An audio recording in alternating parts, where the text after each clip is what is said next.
नमस्कार, news India देख रहे हैं आप। मैं हूं आपके साथ पूजा मोहन पांडे। बुलेटिन की शुरुआत होगी बड़ी और अहम जानकारी के साथ। दिल्ली से बड़ी खबर सामने आ रही है। दिल्ली में आम आदमी पार्टी की बड़ी बैठक होने वाली है। सीएम केजरीवाल और भगवंत मान के बीच ये बैठक होगी। कई राज्यों के चुनावी नतीजों पर विस्तार से चर्चा होने वाली है। आपको बता दें, आने वाले कई और राज्यों के जो विधानसभा चुनाव हैं उस पर भी रणनीति बन सकती है, चर्चा हो सकती है। बड़ी खबर, अहम जानकारी आपको दे रहे हैं। सीएम केजरीवाल और भगवंत मान के बीच में बैठक, कई राज्यों के चुनावी नतीजों पर विस्तार से चर्चा। तस्वीरें भी आपको दिखा रहे हैं। कल देखिए जिस तरीके से जालंधर उपचुनाव में आम आदमी पार्टी की शानदार जीत हुई थी, उसके बाद केजरीवाल सामने आए थे। केजरीवाल ने कहा कि 1999 के बाद कांग्रेस के कब्जे से ये सीट हमने मुक्त कराई है और हमारे खाते में ये सीट आई है। ये आम आदमी पार्टी के लिए बड़ी जीत है, ये कहते केजरीवाल नजर आए थे। भगवंत मान ने भी अपनी पीठ ठोकी थी और अरविंद केजरीवाल के नेतृत्व को लेकर उन्होंने कहा कि हमने ये चुनाव अरविंद केजरीवाल के नेतृत्व में लड़ा और हमको सफलता मिली है। दूसरी तरफ उत्तर प्रदेश निकाय चुनाव को समझिए। निकाय चुनावों में आम आदमी पार्टी ने दस्तक दे दी है, यानी कि एंट्री तो हो गई है। संजय सिंह ने, जो कि उत्तर प्रदेश के प्रभारी हैं आम आदमी पार्टी की तरफ से, राज्यसभा सांसद हैं, उन्होंने साफ तौर पर कहा कि भाई आप डबल इंजन ट्रिपल इंजन को मौका दे रहे हैं, एक बार झाड़ू को मौका दीजिए, क्योंकि निगम का काम झाड़ू ही बेहतर कर सकता है। तो झाड़ू को मौका कुछ सीटों पर ही सही, लेकिन जनता ने दिया और आम आदमी पार्टी के लिए खाता खुला है उत्तर प्रदेश में भी। और जालंधर की जीत के बाद आम आदमी पार्टी जरूर गदगद है। और इस बीच आपको दिल्ली से बड़ी खबर दे रहे हैं। अरविंद केजरीवाल और भगवंत मान, जो कि पंजाब के सीएम हैं, उनके बीच में बैठक। नमित हमारे साथ ग्राउंड जीरो से जुड़े हुए हैं, नमित से समझेंगे। नमित, ये बैठक बेहद खास हो जाती है। जिस तरीके से उपचुनाव हुए, उपचुनाव में जालंधर में जीत दर्ज करी, जीत के बाद सीएम केजरीवाल गदगद नजर आ रहे थे और आज ये बैठक बेहद खास। समीक्षा भी होगी, आगामी रणनीति पर चर्चा भी होगी। पंजाब के अंदर जालंधर से आम आदमी पार्टी के जो उम्मीदवार थे सुशील कुमार रिंकू, वो जीत कर आए हैं और अरविंद केजरीवाल से उन्होंने मुलाकात की है, मीडिया से रूबरू हो रहे हैं, क्योंकि 1999 के बाद लगातार कांग्रेस जो है वो उस जालंधर सीट से जीती हुई आई और आम आदमी पार्टी ने जीत दर्ज की है। खुद पंजाब के मुख्यमंत्री इस बैठक के अंदर संजय सिंह मौजूद थे, इसके साथ साथ सुशील कुमार रिंकू जीत का आया जालंधर सीट से, साथ ही साथ पंजाब के मुख्यमंत्री भगवंत मान इस बैठक में। तो निश्चित तौर पर अगर बात करें तो जो जालंधर पार्टी ने दर्ज की है वो एक बड़ी बात है। लगातार ये बात कही जा रही थी कि जो उपचुनाव हुआ है जालंधर की सीट पर, वह आम आदमी पार्टी किस तरीके का प्रदर्शन करेगी, क्योंकि सुशील कुमार रिंकू की बात करें जिन्होंने जीत दर्ज की है, वो महज 34 दिन पहले ही आम आदमी पार्टी में आए हैं। इससे पहले वो कांग्रेस के पूर्व विधायक रह चुके हैं। खुद देखिए बाहर सुशील कुमार रिंकू मीडिया से रूबरू हो रहे हैं और एक बड़ी जीत आम आदमी पार्टी ने जालंधर में दर्ज की है। इसके जो यूपी के नगर चुनाव के नतीजे आए हैं, साथ ही साथ कर्नाटक के अंदर जो नतीजे आए हैं, उस पर जो है ये चर्चा हुई है। तकरीबन 1 घंटे तक ये बैठक चली। खुद अरविंद केजरीवाल के घर के बाहर ही हम मौजूद हैं और ये बैठक तकरीबन 1 घंटा तक चली थी। इस बैठक के अंदर जो बाइपोल के रिजल्ट आए हैं उस पर चर्चा हुई है। इसके साथ साथ आने वाले समय में जिन राज्यों के अंदर विधानसभा चुनाव होने हैं, चाहे मध्य प्रदेश हो या फिर छत्तीसगढ़ हो या फिर राजस्थान हो, उन राज्यों में के अंदर आम आदमी पार्टी किस तरीके से चुनावी मैदान में उतरेगी उस पर भी चर्चा हुई है। लेकिन बड़ी जानकारी यह है कि जालंधर से आम आदमी पार्टी ने एक बड़ी जीत दर्ज की है। सुशील कुमार रिंकू ने 58,000 से ज्यादा वोटों से जीत दर्ज की है और ये सबसे अहम जानकारी इसलिए भी है क्योंकि 1999 से अभी तक वहां पर कांग्रेस का गढ़ रहा है। कांग्रेस हमेशा वहां से जीतती आई है, लेकिन आम आदमी पार्टी के जो उम्मीदवार थे सुशील कुमार रिंकू, उन्होंने कांग्रेस के गढ़ में डेंट लगाया है और बड़ी जीत मिली है। इसके पीछे 2 वजह हैं। पहला ये कि आम आदमी पार्टी के जो राष्ट्रीय संयोजक हैं अरविंद केजरीवाल, उन्होंने तकरीबन 2 दिन तक वहां पर रोड शो किया था। बड़े आम आदमी पार्टी के नेता वहां पहुंचे थे। भगवंत मान ने भी वहां पर रोड शो किया था। इसके अलावा वापस आऊंगी और इस चर्चा को आगे बढ़ाएंगे, लेकिन इस बीच देहरादून का रुख करेंगे, जहां पर मुख्यमंत्री पुष्कर सिंह धामी क्या कुछ कह रहे हैं वो तमाम दर्शकों को सुनाएंगे। तो उस समय में बिजली भी नहीं होती थी, तो जल्दी 8 बजे मुझे लगता है कि मैक्सिमम होता था सो जाते थे और भोर में 4 बजे सब जग जाते थे। अब मैं देखता हूँ छोटे छोटे बच्चे, मैं अपने ही बेटे की बात करूँ, छोटा 9 साल का है वो, किसी दिन अगले दिन छुट्टी होती है, 12-1 बजे तक सोता ही नहीं। सवेरे उठाओ तो कहता आज ही सो रहा हूँ, आज ही सो रहा हूँ। 10 बज जाता है, 11 बज जाता है। तो इस प्रकार की शैली, और मैंने बहुत देखा कि आज लोग जो हमारी आधुनिकता की, भौतिकता की जो दौड़ है, उस दौड़ में रात तक, ज्यादा देर तक काम करना भी जो है एक तरह से उसको क्या माना जाता है सुरेखा जी, उसको थोड़ा ज्यादा एडवांस माना जाता है कि जल्दी नहीं सोना, देर से जागना, जो इस प्रकार की जीवन शैली और रात को देर तक भोजन करना, ये सारी बातें मैं इसलिए कर रहा हूं कि ये बातें आप सबके माध्यम से, क्योंकि आप यहां पर एक व्यक्ति के रूप में, एक प्रतिनिधि के रूप में बैठे हैं, लेकिन आप सब लोग, जितने लोग भी सभागार में हैं, मैं कह सकता हूं कि सैकड़ों की संख्या अगर यहां पर होगी तो एक एक व्यक्ति को मैं कम से कम 1000 व्यक्ति का प्रतिनिधि यहां पर मान सकता हूं। इसलिए मैं चाहता हूं कि ये बात मैं आप सबसे शेयर करूं। ये बात मैं किसी भाषण के रूप में नहीं कह रहा हूं। भाषण तो मैं कुछ और सोच के आया था, लेकिन मैं यहाँ पहुंचा तो मुझे लगा कि ये बात जरूर आपसे शेयर करनी थी कि जो हमारी पद्धति है, जो जीवन जीने की पद्धति है, जो हमारी संस्कृति के साथ जुड़ी हुई, हमारे संस्कारों के साथ जुड़ी हुई, भारत के साथ जुड़ी हुई जो पद्धति है, उस पद्धति को आज पूरी दुनिया मान रही है। देखिए, जब कोरोना महामारी आई थी तो कोरोना महामारी के समय में सारी पद्धतियां फेल हो गई, सारी दवाइयां फेल हो गई, काम ही नहीं करती थी कोई दवाइयां। उस समय में लोग यही योग, ध्यान, आयुष, होम्योपैथ, एक काढ़ा और तमाम चीजों की ओर पुनः लौटे थे। तो सीएम पुष्कर सिंह धामी को सुन रहे थे आप। साफ तौर पर कहते नजर आए कि किस तरीके से कोरोना काल के दौरान हमारी जो औषधीय पद्धति है उसने किस तरीके से हमको संरक्षित रखा, हमारे योग की शक्ति ने, हमारे आत्मबल ने हमको संरक्षित रखा। तो जरूरत है उसके पुनः जागरण की। दूसरी तरफ कर्नाटक से बड़ी खबर, अहम जानकारी सामने आ रही है। बड़ी खबर आपको देंगे कर्नाटक से। कर्नाटक में कांग्रेस की बंपर जीत हुई है। कांग्रेस के विधायक दल की पहली बैठक आज होने वाली है। सीएम चेहरे को लेकर के अभी भी उहापोह की स्थिति। बसवराज बोम्मई ने मुख्यमंत्री पद से इस्तीफा फिलहाल दे दिया है। नया सीएम चुनने की जो कवायद है वो तेज। चुनाव के नतीजों में कांग्रेस को बड़ी बढ़त मिली है। बड़ी खबर, अहम जानकारी आपको दे रहे हैं। जादुई आंकड़ा रहा है 135 का कांग्रेस के खाते में। बसवराज बोम्मई ने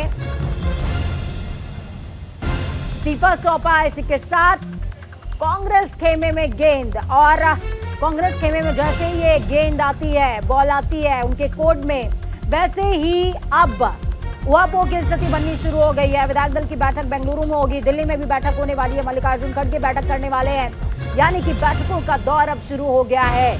और अब संशय किस बात पर, चेहरा कौन होगा, क्योंकि दो ऐसे सशक्त चेहरे हैं। लिंगायत समूह से दोनों ही आते हैं, फिर चाहे वो डीके शिव कुमार हो या फिर सिद्धरामैया हो। सस्पेंस बरकरार है। पोस्टर वॉर भी शुरू हो चुका है। देखिए, जो समर्थक हैं, चाहे वो डीके शिव कुमार के समर्थक हो या फिर सिद्धरामैया के समर्थक हो, पोस्टर वॉर कर रहे हैं। अपनी अपनी तरफ से उनको अपना सीएम बता रहे हैं, सीएम कैंडिडेट बता रहे हैं। लेकिन विधायकों के दिल में क्या है, विधायक दल की बैठक में ये तय होगा।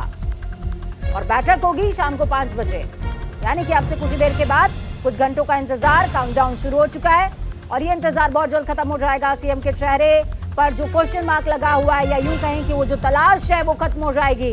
कर्नाटक में कांग्रेस में सीएम पद को लेकर के घमासान जारी है।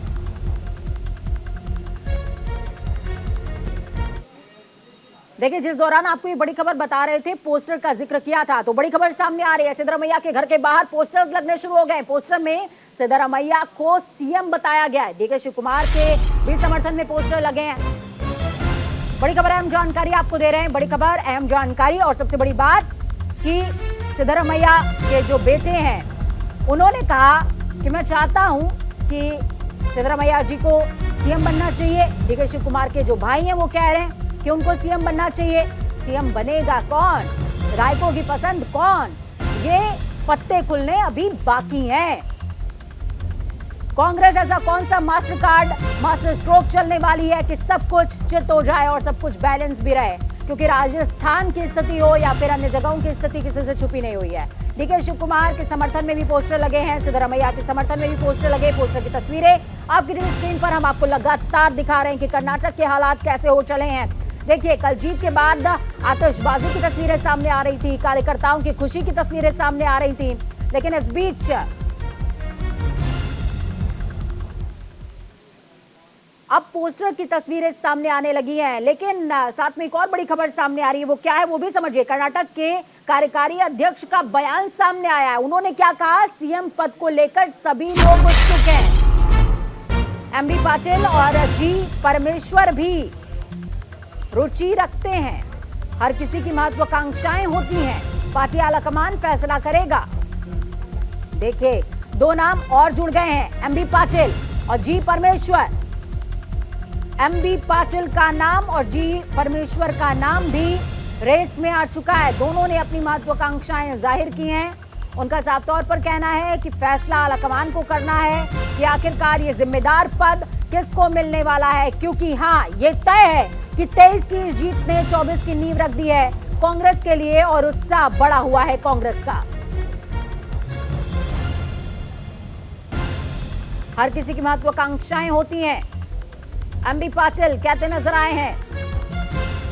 एमबी पाटिल और जी परमेश्वर भी रुचि रखते हैं।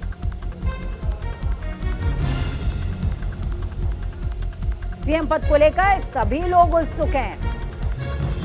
ये बात ठीक भी है, समझ में भी आती है, क्योंकि कल जब सिद्धरमैया से पूछा गया था कि साहब सीएम फेज के तौर पर आपके नाम की चर्चा हो रही है, तो उन्होंने कहा कौन नहीं बनना चाहता सीएम, सब बनना चाहते हैं। अगर मौका मिलेगा तो कौन छोड़ना चाहेगा। इस बात से साफ सारा समझ में आता है। दूसरी तरफ एमबी पाटिल का बयान भी सामने आया है। उत्सुक नजर आ रहे हैं, सीएम पद को लेकर सभी उत्सुक हैं, ये उन्होंने कहा है। In every party, ambitions will be there. Not only Siddaramaiah and Shiv Kumar, even Parameshwar is also interested. MB Patil is also interested. That it is not. चलिए ग्राउंड जीरो का रुख करते हैं। नमित हमारे संवाददाता ग्राउंड जीरो पर मौजूद हैं और जीते हुए आम आदमी पार्टी के सुप्रीमो हैं, उन्होंने जो गाइडलाइंस हमारे मुख्यमंत्री सरदार भगवंत सिंह मान जी को दी थी, तो उन गाइडलाइंस के ऊपर काम किया। सरकार ने एक साल में जो गारंटीज पंजाब के लोगों को दी थी, वो गारंटियाँ जो वो ज़मीनी स्तर पे पूरी करनी शुरू की है, उनको लागू किया। तो मैं समझता हूँ कि जलंधर के लोगों ने खुश होके आम आदमी पार्टी को वोट दिया। 1999 से कांग्रेस का एक गढ़ रहा है, इसमें अपने डेंट लगाया है। क्या वजह मानते हैं? अरविंद केजरीवाल जी और भगवंत मान ने 2 दिन का वहाँ रोड शो किया था, क्या ये वजह है, या फिर अब तक जो पंजाब सरकार ने पंजाब में काम किया अपनी सरकार में? देखो, एक तो लोग परिवारवाद की राजनीति से ऊब चुके हैं। अगर 92 सीटें आम आदमी पार्टी को 1 साल पहले आई थी, तो उसमें तकरीबन जो लोग थे नए लोग थे, जिनको लोगों ने चुना था। तो परिवारवाद की जो राजनीति है उससे लोग उकता चुके हैं। तो मैं समझता हूँ एक तो ये कारण रहा। दूसरा कारण ये रहा कि 1 साल में जो सरकार की परफॉर्मेंस थी उसको लोगों ने ध्यान में रखते हुए उनको वोट किया। जालंधर के लोगों ने अब आपको सांसद बनाया है, क्या प्रायोरिटी रहेंगी? कौन कौन से ऐसे काम होंगे जिनको सबसे पहले करना? देखो, जलंधर शहर रूरल और अर्बन एरिया आपस में कनेक्ट करता है। बहुत सी रोड्स ऐसी हैं जो आपस में कनेक्ट करती हैं, जिनकी हालात बहुत ख़राब है। फ्लाईओवर्स बनने वाले हैं। जलंधर का एयरपोर्ट बंद पड़ा है। जलंधर में स्मार्ट सिटी के काम जो बंद पड़े हैं। जलंधर में इंडस्ट्री के लिए काम चाहिए, इंडस्ट्री के लिए नए वो फोकल पॉइंट चाहिए। सो हमारी प्रायोरिटी होगी कि हम इन सबको जो है जल्द से जल्द लोगों तक इनकी जो फैसिलिटी है वो पहुंचाएं। आखिरी सवाल, अगले साल लोकसभा के चुनाव भी हों, 1 घंटे तक ये बैठक चली, इसमें भगवंत मान भी थे, संजय सिंह भी अंदर मौजूद हैं। किन मुद्दों पर चर्चा हुई? क्या लोकसभा चुनाव को लेकर भी कोई बातचीत हुई है? देखो, बातचीत तो सारी चुनाव पे हुई है। जो हमने इलेक्शन में जो हमने काम किया है, कैसे कैसे जो हमारी स्ट्रेटजी रही है, कौन सी स्ट्रेटजी पे हमें कितने % कामयाबी मिली, कौन सी स्ट्रेटजी में हमें नुकसान हुआ, वो सारी डिस्कशन हुई है, ताकि आने वाले समय में जो इन चीज़ों को और रिफाइन किया जा सके। तो बिल्कुल जालंधर से आम आदमी पार्टी के जो उम्मीदवार हैं वो जीत कर आए हैं सुशील कुमार रिंकू। उन्होंने सीधे तौर पर कहा कि हमारी प्रायोरिटी रहेगी कि जो मुद्दे हमने जालंधर में चुनाव के दौरान उठाए थे उनको पूरा करना, और अब जालंधर की जनता ने उनको जीता है तो ऐसे में निश्चित तौर पर अब उनकी जिम्मेदारी जो है वो और ज़्यादा बढ़ गई है। कैमरा पर्सन गोपाल के साथ नमित त्यागी, न्यूज़ इंडिया, दिल्ली।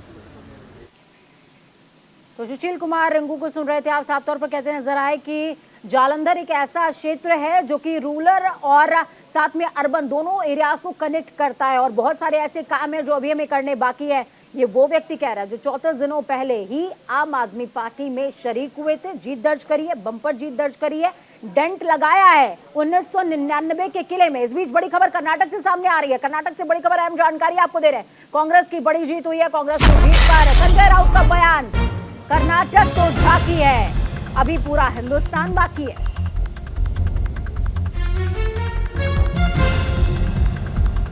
तो संजय राउत का बयान कांग्रेस की जीत पर। संजय राउत ने कहा कर्नाटक तो झांकी है, हिंदुस्तान बाकी है। तो कांग्रेस की जीत पर न सिर्फ कांग्रेस बल्कि तमाम जो विपक्षी हैं वो भी गदगद नजर आ रहे हैं।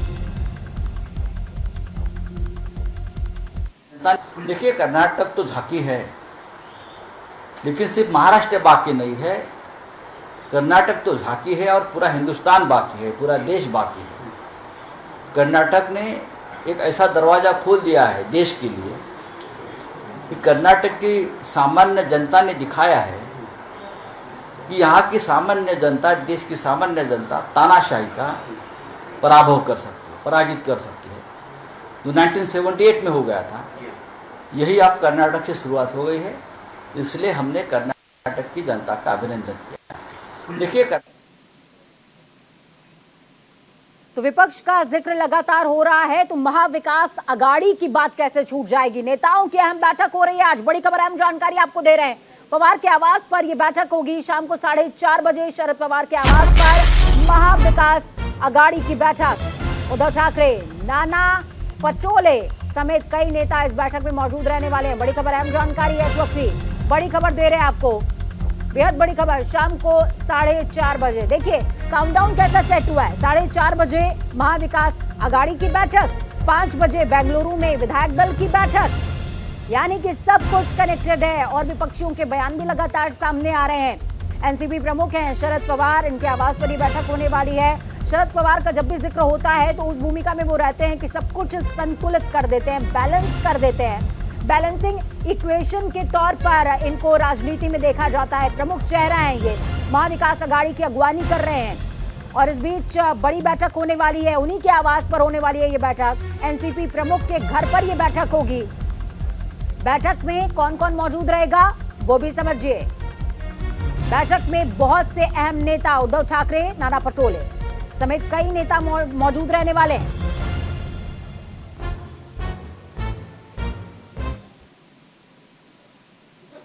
तो वही आपको बता दें कि चुनाव में सरकारी मशीनरी का दुरुपयोग हुआ है, ये कहना रहा है मायावती का। बड़ी खबर, अहम जानकारी आपको उत्तर प्रदेश से दे रहे हैं। मायावती का बयान सामने आया है। उन्होंने कहा फेयर चुनाव होता तो नतीजे कुछ और होते, वक्त आने पर बीजेपी को जरूर मिलेगा जवाब। बहुजन समाज पार्टी की मुखिया मायावती ने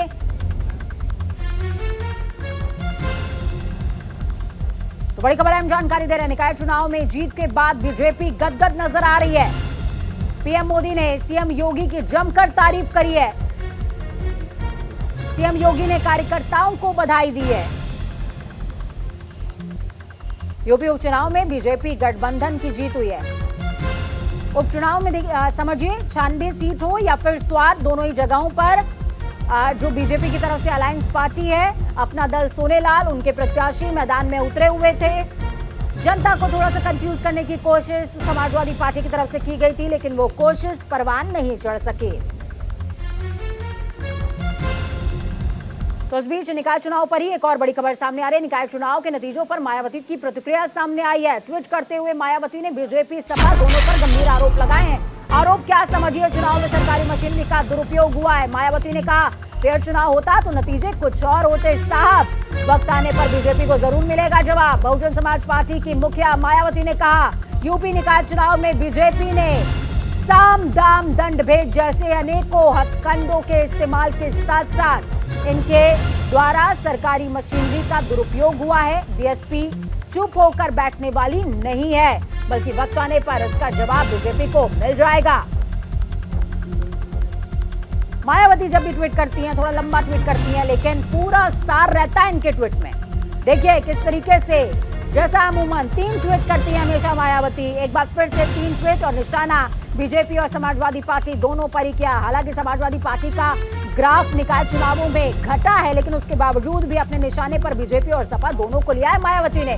निकाय चुनाव के नतीजों को लेकर मायावती काफी ज्यादा आक्रोशित नजर आ रही है। उन्होंने कहा कि अगर आप फेयर चुनाव करवा लेते और मशीनरी का दुरुपयोग ना होता तो नतीजे कुछ और हो सकते थे, पर आपने उसका प्रयोग किया है, आपने मशीनरी का गलत प्रयोग किया है। फेयर चुनाव होता तो बीएसपी के भी खाते में कुछ सीटें जा सकती थी, ये कहती नजर आई है मायावती।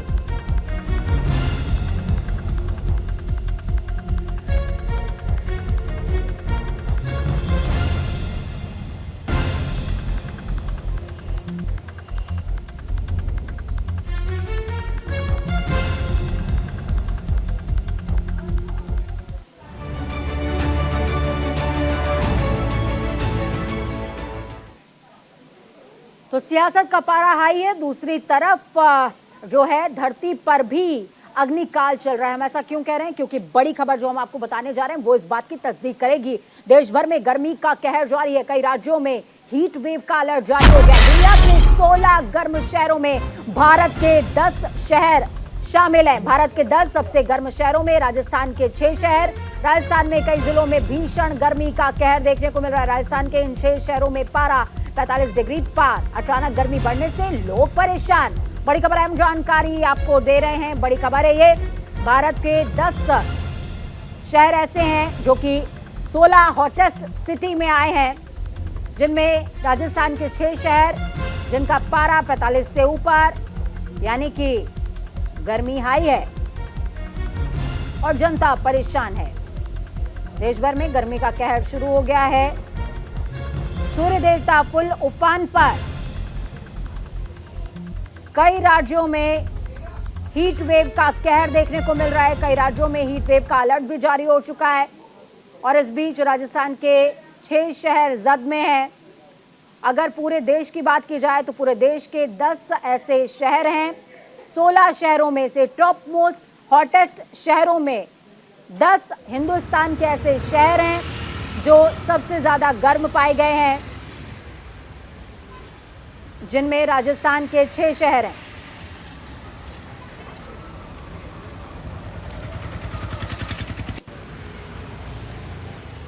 और राजस्थान के जो 6 शहर हैं, इनमें जो टेम्परेचर है वो समझिए 45 डिग्री पार है।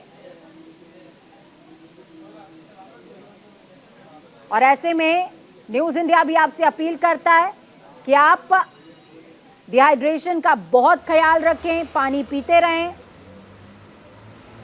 जैसलमेर के टेम्परेचर की अगर बात की जाए तो 46 degree Celsius, Khargone 46 degree Celsius, Barmer की अगर बात करें तो 45.7 degree Celsius, Akola 45.6 degree Celsius है, Kota 45.4 degree Celsius, Jhansi 45.3 degree Celsius,